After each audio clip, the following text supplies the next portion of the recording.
Minsan talaga para hindi ka maloko or mabudol, kailangan mong magbasa ng mga comment, ng mga feedback bago ka bumili ng isang item o ng isang product. Kaya guys, grabe, bago ko to binili, nagbasa muna ako. Ang gaganda ng mga feedback at comment ng mga bumili ng baking dish tray na to. Kaya imagine guys, sobrang mura.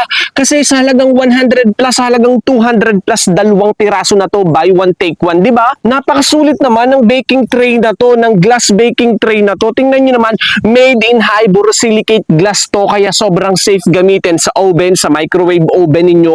Heat resistant na yan and BPA free talaga. Kaya di ba sobrang sulit, ang tibay, ang kapal-kapal, napaka-safe gamitin. Sobrang mura, mas makakatipid ka talaga dito kaysa sa labas ka bibili. Yung 100 plus mo, yung 200 plus mo, isang piraso, pero dito dalawa na yan.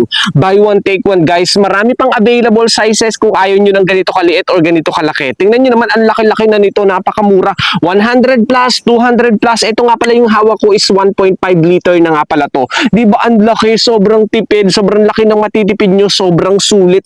Kaya kung gusto nyo ng ganitong lutuan, ng ganitong lagayan ng mga food ninyo para safe talaga kaysa sa mga plastic, aba, check out mo na!